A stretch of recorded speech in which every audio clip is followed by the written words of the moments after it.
Oh my God. Why is my penniless ex-boyfriend here? Clarissa gripped the microphone tighter. Her lips curled into a sneer. Look at him, still that cheap suit. Still those cheap shoes, still the same useless black guy I dumped back in college. 200 guests turned to stare. Hey, you pathetic wretch, I didn't invite you here. Are you trying to ruin my wedding? Laughter erupted throughout the banquet hall. Byron Bennett didn't budge. He looked at her calmly and spoke loud enough for everyone at the table to hear. Congratulations, Clarissa. You look beautiful. My poor ex-boyfriend. Still as pathetic as ever. Suddenly, her husband stopped her, took the microphone, and uttered a word that made her turn pale and faint. Let me take you back to that morning, 6 hours before everything fell apart. Byron Bennett stood in a hotel room at the Hampton Inn off Interstate 85, just outside Charlotte, North Carolina. Not the Ritz, not the Four Seasons. A regular hotel with thin walls and a coffee maker that barely worked. He ironed his navy suit on the corner of the bed. Steam hissed off the fabric. The iron left crisp lines down each sleeve. His phone buzzed on the nightstand. Then again, emails from board members, a Bloomberg alert about a pending acquisition, a text from his executive assistant that read, "Monday closing confirmed, all parties signed." He ignored every single one. Today wasn't about business, today was personal.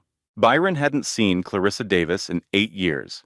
They dated for 2 years at Howard University. She was sharp, ambitious, beautiful. He was a kid from Southeast D.C. with big dreams and an empty bank account. She left him junior year. Didn't even do it in person. She sent a text. "You're a nice guy, Byron, but nice doesn't pay rent. I need someone who can give me the life I deserve." That was the last thing she ever said to him. Until today. He clipped on a simple tie. Dark blue, no pattern. He looked at himself in the mirror. Tall, broad-shouldered, clean-shaven, no designer labels, no flashy watch. Nothing that screamed money. That was deliberate.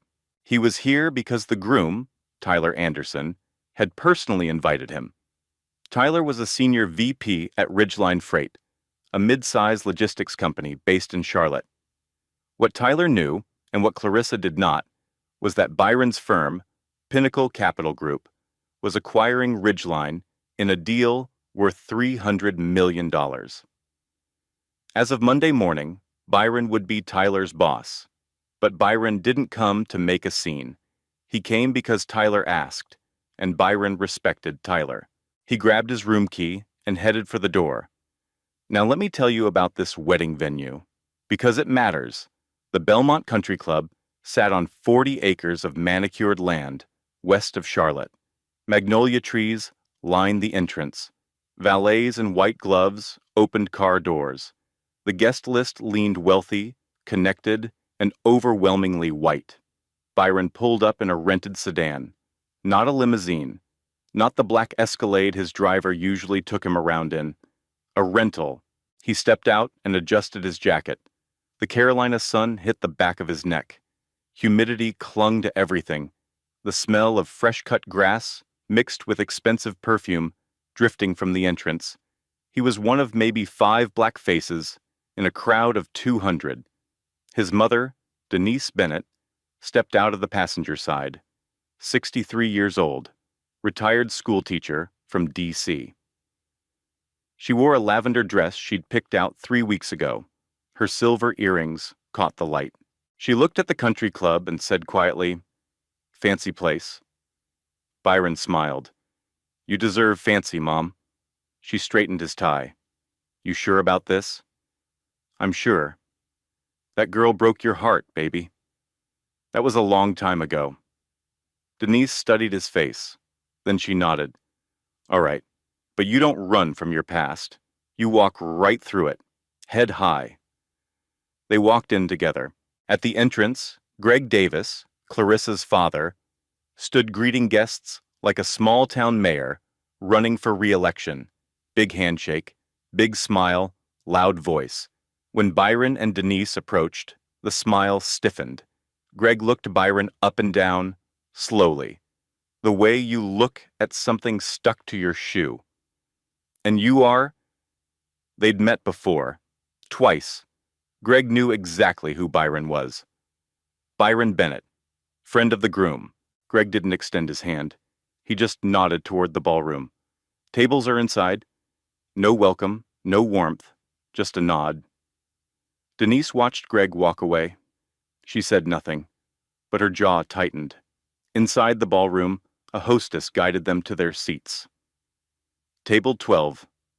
Byron counted the tables as they walked. Table 1 near the stage, Table 2 beside the dance floor, Tables 3 through 11 spread across the center. Table 12 was pressed against the far wall, right next to the swinging service door. A waiter nearly bumped into Byron as they sat down. The floral arrangement on their table was smaller than the others. Wilted even, like someone had grabbed the leftover one from the back of the van. Denise looked around. Then she looked at Byron. They put us by the kitchen. Byron unfolded his napkin. I know, Mom. She didn't say anything else. She didn't have to. The ceremony started at 4 o'clock sharp. 200 guests sat in white chairs on the south lawn. Magnolia petals drifted in the warm breeze. A string quartet played something soft and classical, the kind of music that made rich people feel even richer. Byron and Denise sat in the second-to-last row, far left side, partially blocked by a stone column.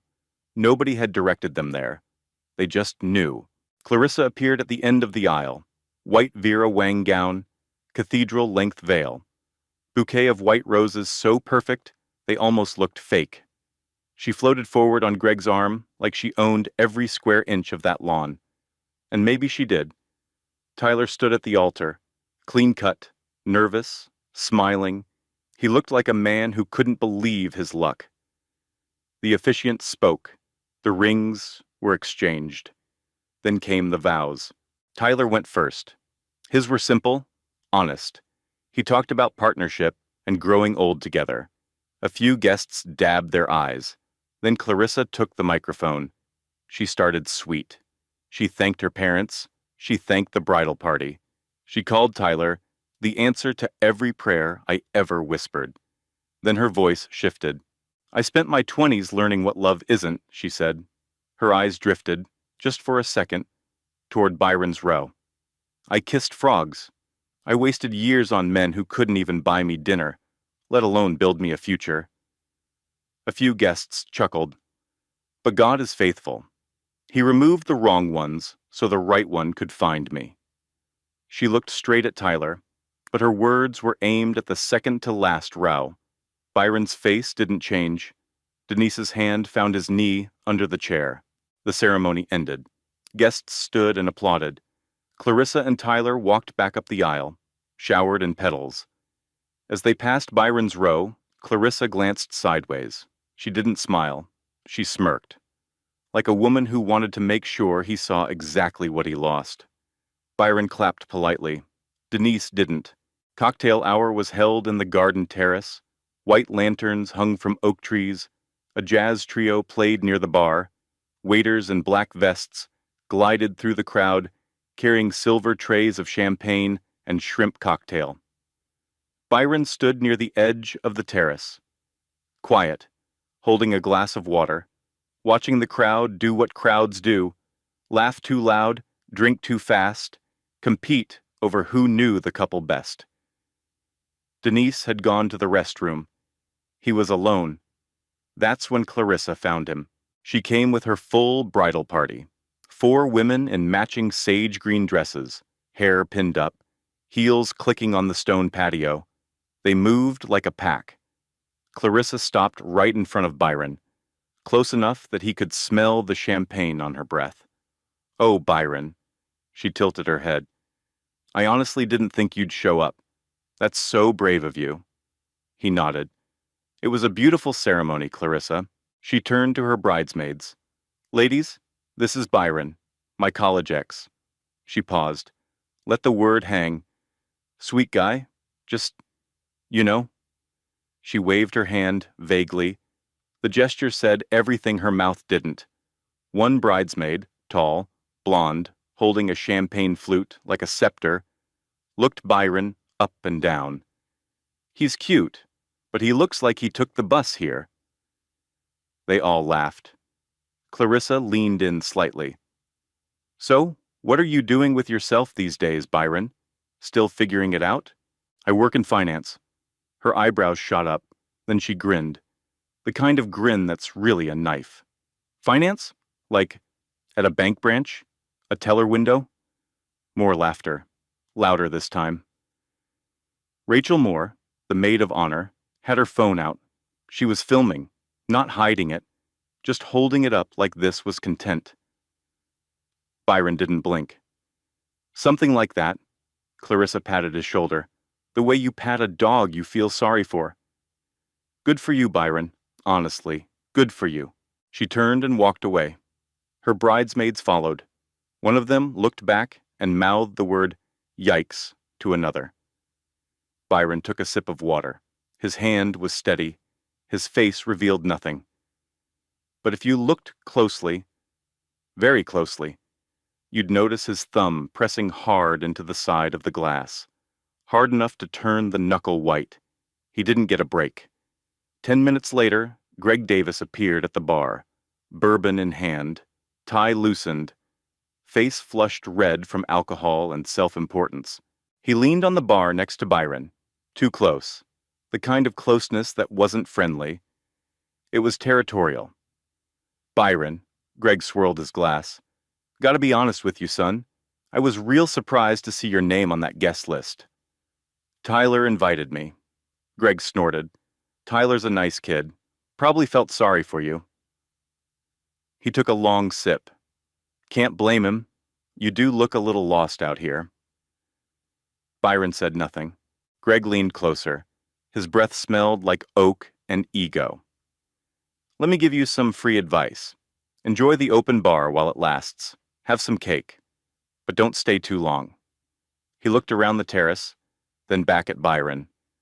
This isn't exactly your crowd. You understand what I'm saying? Byron understood perfectly. I appreciate the advice, Mr. Davis. Greg laughed. Mr. Davis? That's nice. At least you've got manners.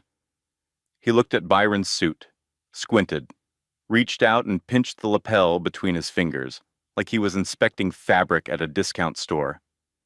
That a JCPenney number? He laughed at his own joke, loud enough for nearby guests to hear. A woman at the next table glanced over and looked away quickly. Then he slapped Byron's shoulder. Not a friendly slap, a heavy one. The kind that says, I'm bigger than you in every way that matters. Take care of yourself, son. He walked away. Back to his people. Back to the world he controlled. Byron set his water glass down on the bar. The condensation left a ring on the dark wood. He stared at it for a long moment. Then he straightened his tie and walked back inside. Dinner was about to begin. Guests filtered into the ballroom. Crystal chandeliers cast warm gold light across white linen tables. Each centerpiece was overflowing with roses and eucalyptus. The head table sat on a raised platform near the stage, draped in ivory silk. Byron returned to table 12. The situation had gotten worse. When he and Denise had first sat down, there were 6 other guests at their table. A married couple in their 50s, a younger woman with red hair, an older man who seemed to know no one. Now the married couple was gone. Their place cards were still there. Their chairs were empty. Byron had seen them during cocktail hour, laughing with friends at table 6. They'd simply moved. No explanation, no apology, just gone. The red-haired woman had moved too. She was now squeezed in at table 9, chatting like she'd been there all night. That left Byron, Denise, and the older man, who sat at the far end of the table staring at his bread plate like it owed him money. 6 empty chairs at a table for 8. Denise came back from the restroom and scanned the table. She counted the chairs. She counted the people. Where did everybody go? Byron pulled her chair out for her. Doesn't matter, Mom. It does matter. Not tonight. She sat down slowly. She placed her clutch on the table. Her hands were trembling, not from age, but from something deeper. They moved because of us, she said quietly. Byron didn't deny it. A waiter pushed through the service door behind them. The door swung open and hit the back of Byron's chair. Cold kitchen air rushed in, the smell of industrial soap and reheated dinner rolls. "Sorry, man," the waiter muttered without looking at him. It happened again 2 minutes later, and again after that. Every time that door swung open, it bumped Byron's chair. Every time he adjusted without a word. Every time Denise watched it happen, with eyes that grew darker and sadder. She leaned over to her son. "Baby, we can leave. Right now. Nobody would blame us." Byron covered her hand with his. "We're not leaving, Mom. Not yet." He looked toward the head table. Clarissa was laughing with her bridesmaids. Tyler was whispering something in her ear. The champagne was flowing. The room was glowing. Music swelled from the speakers. Everything was golden and warm and beautiful. And at table 12, a mother and her son sat alone, surrounded by empty chairs, cold kitchen air, and the quiet understanding that they were never meant to be here at all. Dinner was served: filet mignon with roasted asparagus and truffle mashed potatoes, warm bread, rolls in cloth napkins, red wine poured tableside by waiters who smiled and called every guest sir and ma'am. At least that's what most tables received. Table 12 got chicken. Plain, dry, overcooked chicken breast with steamed broccoli and a scoop of instant mashed potatoes that still had lumps in it. No garnish, no bread basket, no tableside wine, just a sad plate on a wet tablecloth next to a wilted centerpiece that smelled faintly of mildew. Byron looked at his plate. Denise looked at hers. 2 tables over, a woman sliced into a thick, perfectly pink fillet and let out a long, satisfied sound. The smell of truffle and rosemary drifted over from every direction. A waiter appeared at table 10 to refill wine glasses. He walked right past table 12 without stopping. Byron ate without complaint. Denise folded her hands in her lap. She didn't touch hers. The older man at the far end of table 12 had already left. His chair sat empty. That made 7 empty chairs. Byron and Denise were the only 2 people left at a table built for 8. The MC, a loud man in a burgundy vest, with a voice built for car commercials, stepped onto the stage. He tapped the microphone twice. Feedback whined through the speakers and echoed off the marble walls. "Ladies and gentlemen, the bride would like to say a few words." Applause filled the ballroom. Chairs turned. Phones rose into the air like a small forest of glowing screens. Clarissa stood from the head table. She smoothed her gown with both hands. She picked up a champagne flute in her left hand and the microphone in her right. The chandelier light caught her diamond earrings and scattered tiny rainbows across the ivory tablecloth. She looked like a queen addressing her kingdom, and the kingdom was ready to listen. "First of all," she began, voice honey-sweet, "I want to thank every single person in this room for being here tonight. This is the happiest day of my entire life." Applause. "I want to thank my incredible parents. Daddy, you showed me what a real man looks like. You set the bar so high nobody could reach it." She raised her glass toward Greg. He stood up, adjusted his jacket, and took a theatrical bow. The room clapped louder. "And to my bridesmaids, my ride or dies, I love you girls more than wine, and y'all know that's saying a lot." Warm laughter, easy, comfortable. The room belonged to her.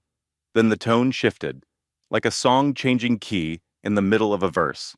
"Now, I want to get a little personal." She paused, took a slow sip of champagne, licked her bottom lip.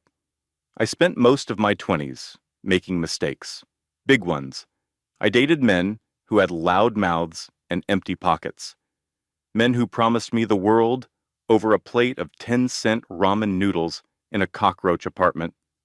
A few guests chuckled nervously. Eyes around the room began drifting toward table 12. Clarissa kept going. Her voice climbed, louder, sharper, more deliberate.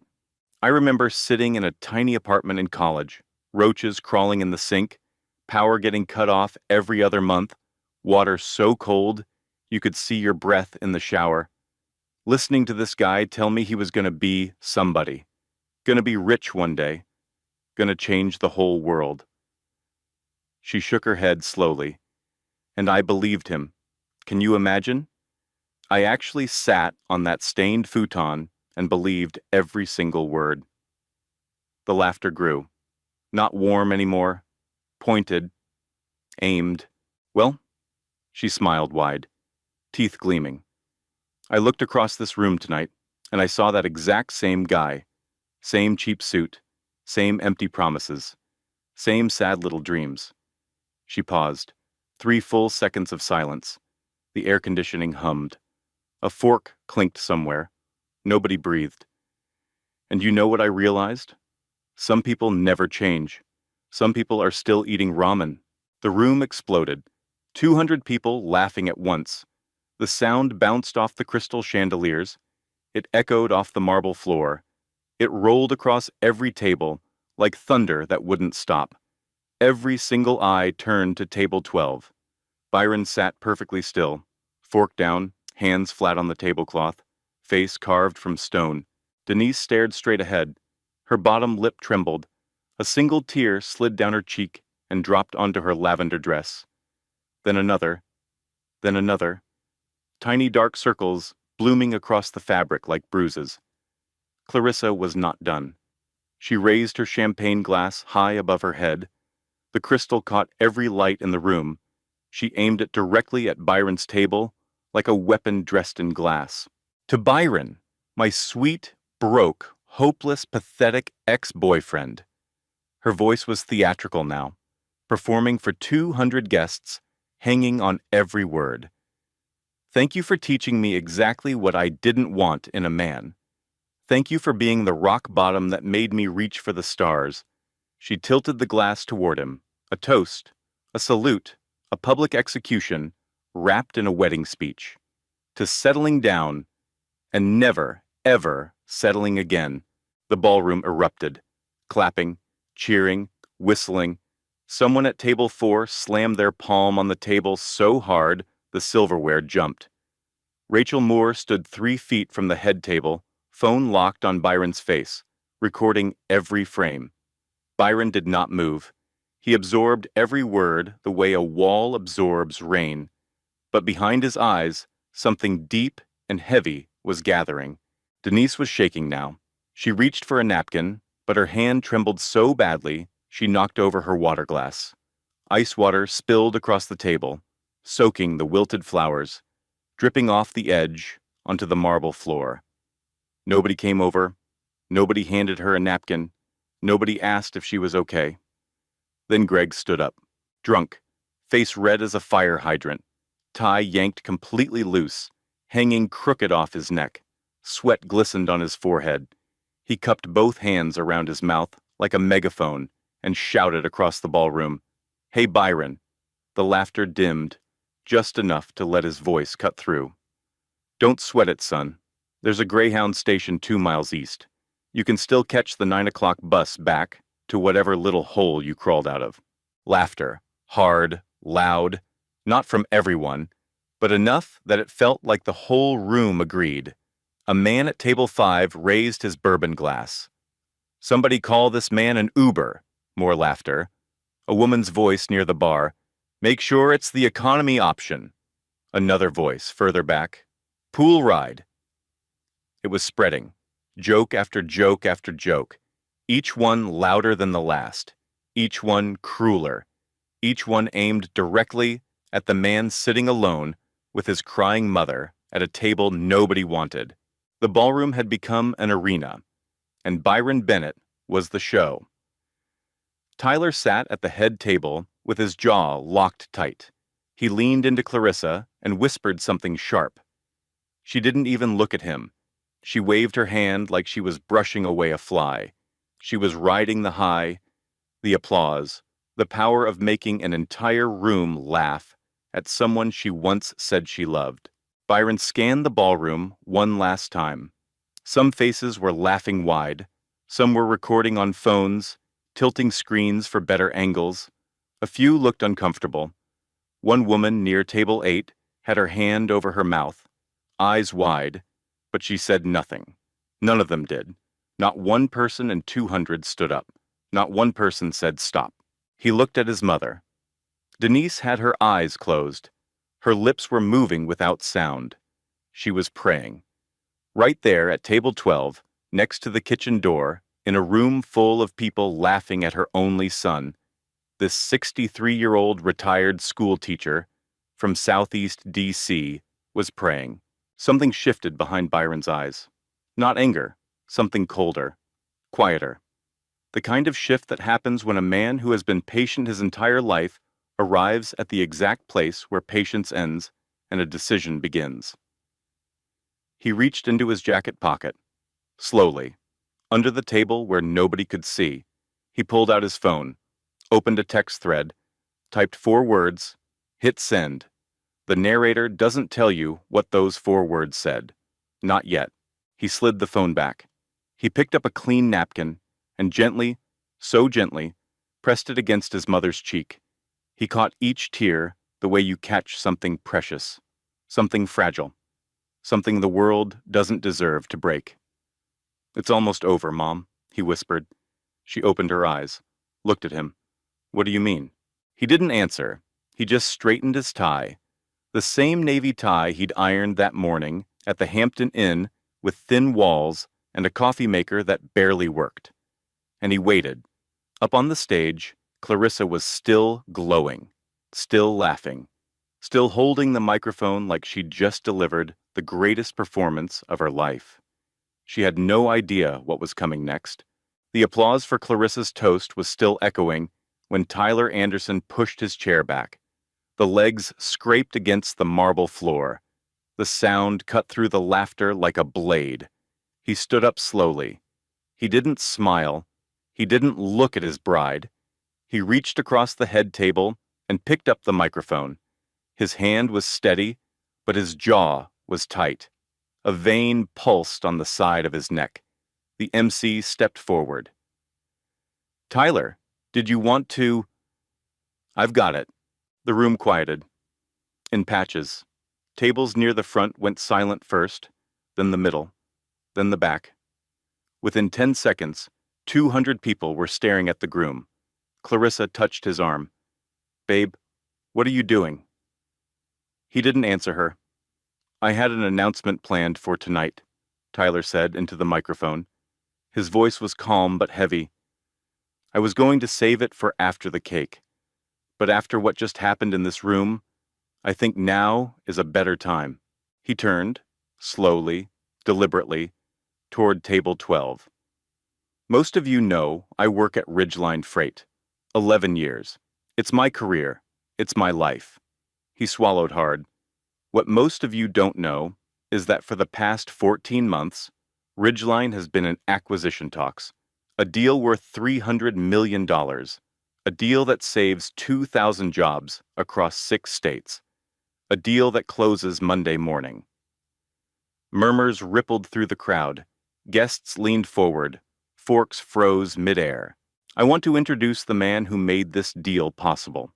The founder and CEO of Pinnacle Capital Group, one of the largest private equity firms on the East Coast."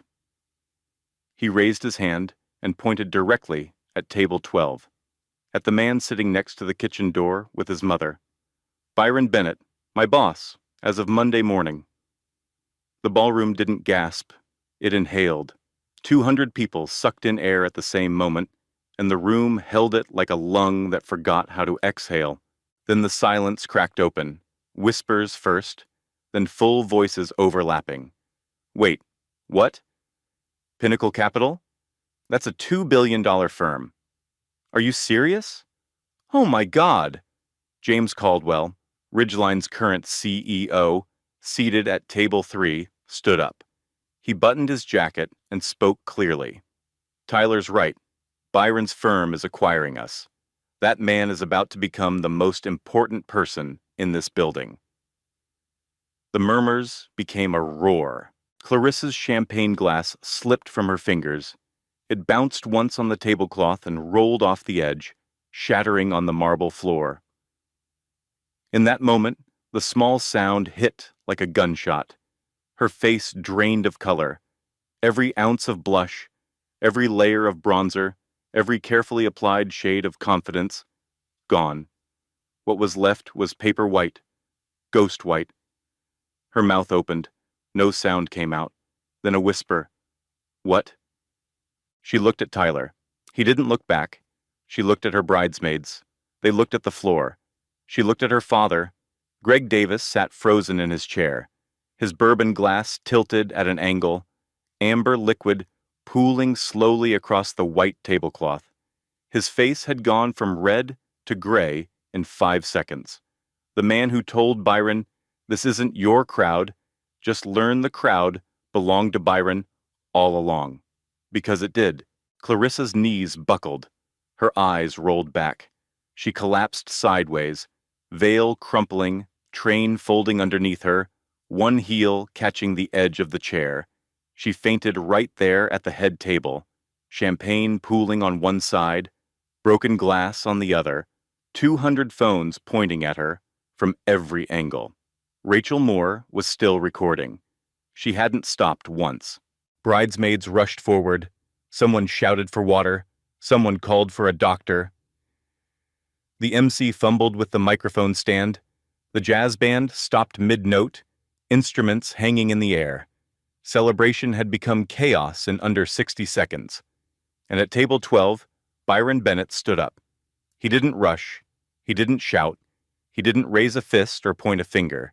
He simply stood, tall, broad-shouldered, calm as a man who had sat across boardrooms on 3 continents for the last decade. He buttoned his jacket. The navy jacket Greg Davis had called J.C. Penney. What Greg didn't know, and what the narrator now reveals, is that it was custom Tom Ford.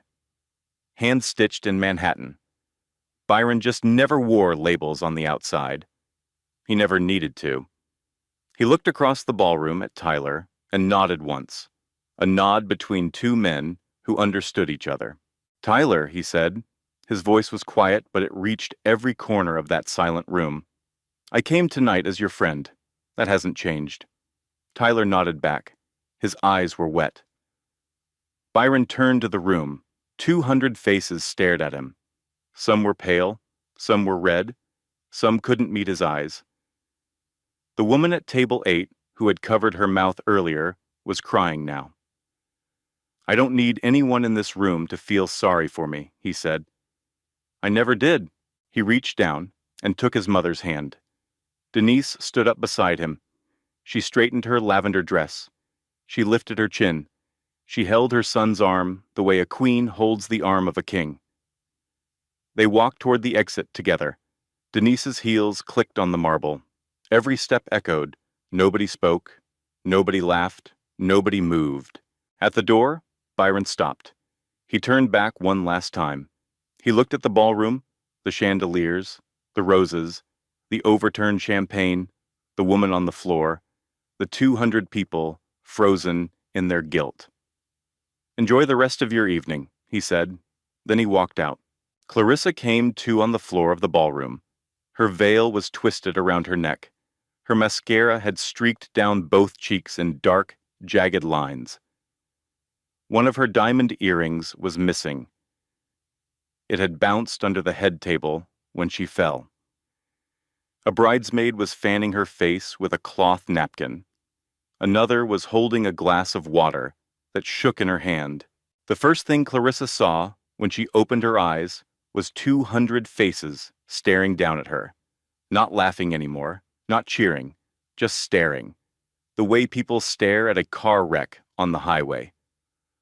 Horrified, but unable to look away. She grabbed Tyler's arm and pulled herself up. Her legs were unsteady. Her voice was raw. Tell me that wasn't real. Tyler looked at her. The warmth that had been in his eyes during the ceremony was gone. What replaced it was something flat and cold. It's real, Clarissa. Why didn't you tell me? Why didn't you say something? Tyler's jaw tightened. I did. I told you 3 times not to do that toast. I told you last week when you were rehearsing it in the mirror. I told you this morning. I told you 10 minutes before you stood up. You didn't listen. You never listen. Clarissa's mouth opened. Nothing came out. That man, Tyler said, his voice low and shaking, holds my entire career in his hands. $300 million, 2,000 jobs, my future, our future, and you just stood up there and called him pathetic. Their first fight as a married couple happened right there, in front of the bridal party, in front of the caterers, in front of Rachel Moore's phone, which was still recording. Clarissa started crying, not the graceful kind, the ugly kind, the kind where your whole face crumbles and snot runs and your chest heaves in broken, gasping sobs. Nobody comforted her, not even her bridesmaids. They just stood there, clutching their champagne flutes, looking at each other like they'd all been caught in a fire they didn't know how to escape. Outside, the situation was worse. Greg Davis had sobered up fast. Fear does that. He loosened his collar and half ran through the country club lobby, dress shoes slapping against the tile floor. He burst through the front doors into the parking lot just as a black Escalade pulled up to the valet stand. Byron and Denise were walking toward it. A private driver held the rear door open. "Byron!" Greg shouted. He was sweating through his shirt. His voice cracked. "Byron, wait! Listen to me." Byron kept walking. "It was a joke, son. You know how weddings are. People drink too much. They say stupid things. Nobody meant anything by it." Byron reached the Escalade. He helped his mother into the back seat. Gently. The way he did everything, Greg caught up. He was breathing hard. He put his hand on the car door. "Let's talk about this. Man to man. I'm sure we can..." Byron looked at him. Just looked. Didn't speak. Didn't blink. The look said everything 1,000 words couldn't. It said, "You had your chance to be a man tonight. You used it to tell me to catch a bus." Byron got in the car. The door closed. The window went up. The Escalade's taillights glowed red as it pulled away. Greg Davis stood alone in that parking lot, hands at his sides, watching $300 million disappear down a dark road. Back inside, Rachel Moore did what Rachel Moore always did. She posted the content. The full clip, Clarissa's toast, Tyler's reveal, the faint, the broken glass, hit TikTok at 11:47 that night. By midnight, it had 400,000 views. By 2 a.m., it crossed 2 million. By sunrise, it was everywhere. Hashtags exploded. Hashtag Table 12. Hashtag Byron Bennett. Hashtag Bride Failed the Test. Hashtag My Poor Ex. Comment sections turned into courtrooms. Thousands of strangers debated, judged, and condemned a woman they had never met. Every major outlet picked it up. Local news in Charlotte ran it first, then national, then international. Screenshots of Clarissa's face, mid-toast, mid-faint, were turned into memes that spread faster than the original video. Byron didn't comment. Not a single word. His silence made the story bigger. The internet loves a man who lets his silence speak. Monday morning arrived. The acquisition was supposed to close. Instead, Pinnacle Capital Group's legal team sent Ridgeline Freight a formal memo. 3 sentences. The deal was under review, pending an internal assessment, not canceled, not confirmed, just frozen. Tyler was called into James Caldwell's office at 8:15 a.m. The door closed behind him. The mood inside was funereal. The fallout didn't come all at once. It came in waves. each one bigger than the last. The first wave was corporate. Pinnacle Capital Group's board of directors released a public statement 72 hours after the wedding. 4 paragraphs, polite, professional, devastating. The statement said, Pinnacle was committed to conducting business in environments free of racial hostility and discrimination. It said the firm had launched an internal review of its pending acquisition of Ridgeline Freight. It said the review would take 90 days. 90 days.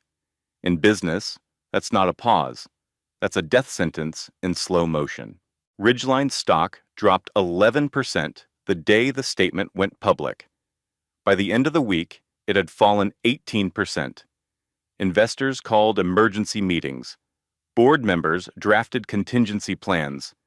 The entire company, 2,000 employees across 6 states, held its breath and waited for a verdict that might never come.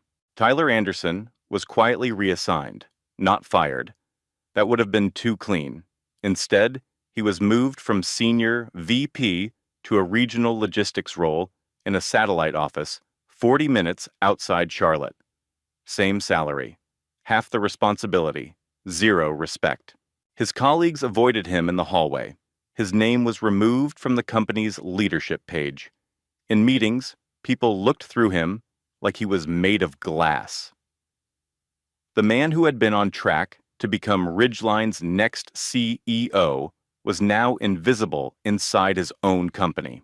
James Caldwell held a press conference. He stood behind a podium with the Ridgeline logo and spoke for 6 minutes. He called the events at the wedding deeply inappropriate and in no way reflective of our company's values.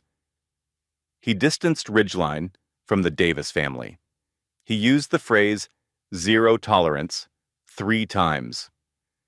When a reporter asked if Tyler would be terminated, Caldwell paused for 4 seconds before saying, "Personnel matters are handled internally."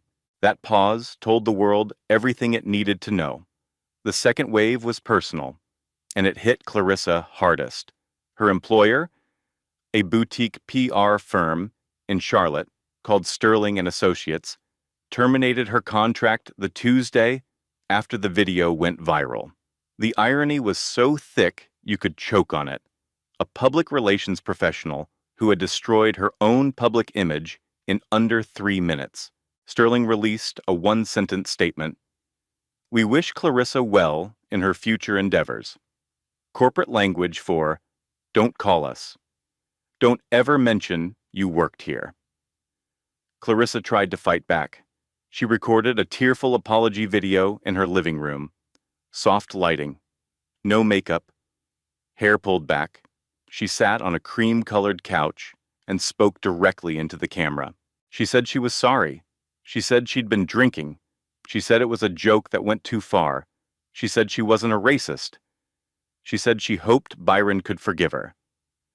The video lasted 4 minutes and 22 seconds. The internet destroyed it in 4 minutes and 23. The top comment, with 200,000 likes, read, "You didn't cry when you were laughing at him."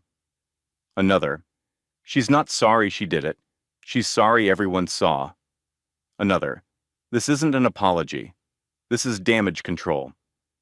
Another, simpler than all the rest, "Ma'am, you called him useless in front of his mother." The video was ratioed into oblivion. News outlets played clips of it side by side with clips from the wedding. The contrast was brutal. The confident, sneering bride on the left, the tearful, crumbling woman on the right. Same face, same mouth, different audience. Greg Davis didn't escape either. Within 2 weeks, 3 of his commercial real estate clients quietly severed ties. No dramatic announcements, just emails. "We've decided to go in a different direction. We appreciate your years of service. Best of luck." 2 commercial deals worth a combined $800,000 collapsed. Buyers pulled out. Partners stopped returning calls. A development project in uptown Charlotte that Greg had spent 2 years assembling fell apart in a single afternoon when the lead investor read the article. The Charlotte Observer ran a profile with a headline that followed Greg like a shadow. Charlotte developer's daughter sparks national outrage at country club wedding. The article included quotes from unnamed associates who called Greg a liability and someone you don't want your brand near. Greg stopped attending public events, stopped going to the country club, stopped answering calls from numbers he didn't recognize. The man who had greeted guests like a king at his daughter's wedding now sat alone in his office, watching his empire shrink, one phone call at a time. The third wave belonged to Byron. He didn't seek it. He didn't chase it. It found him anyway. Business magazines ran profiles. Forbes called him the CEO who walked out with dignity. Inc. magazine featured him in a piece about Black founders reshaping private equity. His photo, the one Rachel Moore accidentally captured as he walked out of the ballroom, head high, mother on his arm, was shared over 4 million times. Denise became her own phenomenon. The clip of her walking out, lavender dress, silver earrings, chin lifted, not a single tear left on her face, went viral on its own. The hashtag Mama Bennett trended for 3 straight days. Someone printed t-shirts with her silhouette and the words, "Hold your head high, baby." The proceeds went to a literacy charity in Southeast D.C. Byron finally gave one interview, just one, a calm, 10-minute sit-down with a journalist he respected. He didn't raise his voice. He didn't trash Clarissa. He didn't play the victim. He said, "I didn't build Pinnacle Capital to prove anything to anyone who left me. I built it because I believed in what I could create." He said, "My mother raised me to stay when it's hard and leave when it's disrespectful." That night, it was time to leave. When the journalist asked if he was angry, Byron paused. Then he said, "I was never angry. I was disappointed, not in her, in the room." That quote was printed on coffee mugs within 48 hours. After 90 days, the review ended. Pinnacle completed the acquisition of Ridgeline Freight, but on new terms. A portion of annual profits would be directed into a diversity and inclusion initiative fund. Byron established it personally. It would sponsor scholarships, mentorship programs, and bias training across every Ridgeline office in the country. Tyler was offered a role under the new structure, not the role he had before, a smaller one. He accepted without negotiation. He showed up on his first day, sat at his new desk, and did his work. Quietly, humbly. Clarissa and Tyler's marriage, barely 6 weeks old, was under visible strain. The narrator doesn't confirm a divorce, but the foundation that was supposed to hold them together had cracked on the very first night, and some cracks don't heal. They just grow quieter until there's nothing left to break. So where are they now? Byron Bennett's firm, Pinnacle Capital Group, hit $3 billion in managed assets within a year of the Ridgeline acquisition. He was featured on the cover of Black Enterprise. He spoke at Howard University's commencement ceremony. He didn't mention the wedding. He didn't need to. What he did do was establish the Denise Bennett Scholarship Fund, full-ride scholarships for first-generation college students from Southeast D.C. The application doesn't ask about GPA or test scores. It asks one question: what obstacle did you overcome that nobody saw? The first class of recipients included 14 students. Denise handed each one their acceptance letter personally. She wore the same lavender dress, the same silver earrings. She told every single one of them the same thing: hold your head high, baby, no matter what room you walk into. She became an informal speaker at community centers and churches across the D.C. area. Not paid, not sponsored, just a retired school teacher with a story people needed to hear. Tyler Anderson kept his head down. He worked his new role at Ridgeline without complaint. 6 months after the acquisition, he sent Byron a handwritten letter. 2 pages. No excuses. No justifications. Just an honest, raw apology for what happened in that ballroom and for not speaking up sooner. Byron read it twice. Then he framed it. Not out of vindication, not as a trophy. He framed it as a reminder that people are capable of change if they choose it. Clarissa left Charlotte. She moved to a smaller city in Virginia. She deleted her social media accounts. She changed her hair. She tried to rebuild a career in marketing under her maiden name. But the internet has a long memory. Screenshots don't expire. Search results don't forget. The narrator doesn't know if she ever truly changed. Some people do. Some people just learn to hide better. That part of the story isn't finished yet. Greg Davis sold 2 properties at a loss. He retired early. He stopped attending the country club. He stopped hosting parties. The man who once shook every hand in the room now avoided rooms altogether. The last anyone heard, he was spending his days on a lake house 2 hours north of Charlotte, alone, quiet, watching the water and wondering how one toast at one wedding on one Saturday night unwound 30 years of reputation in 30 seconds. And that's the part I want you to sit with.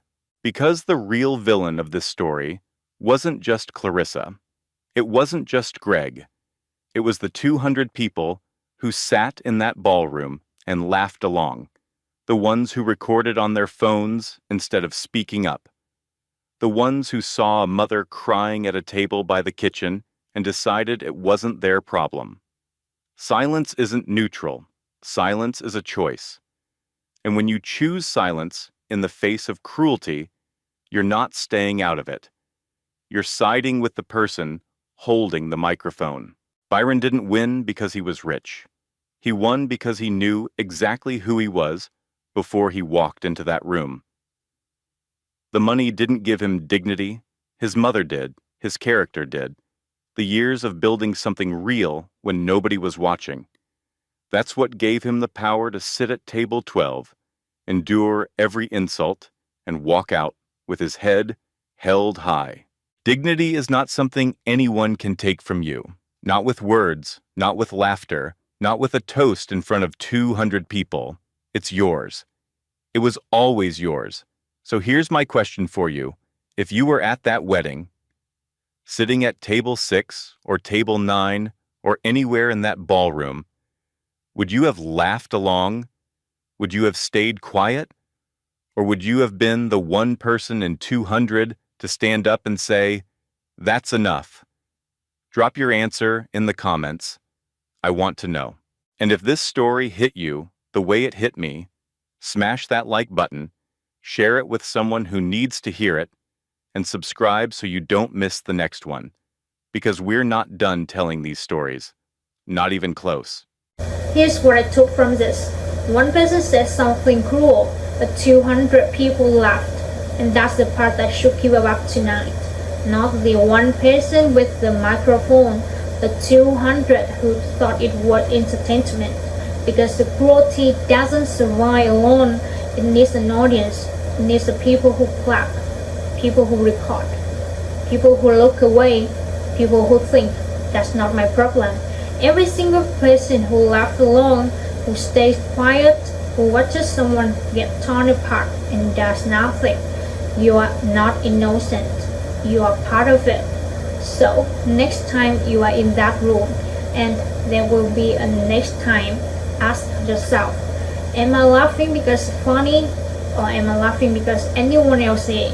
Because those are two very different things, and only one of them lets you sleep at night.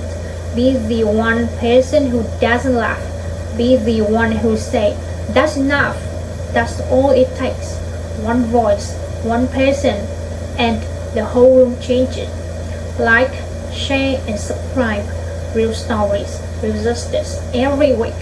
And remember, dignity isn't something anyone can take from you. Not with words, not with laughter, not with a room full of people. It's yours. It was always yours.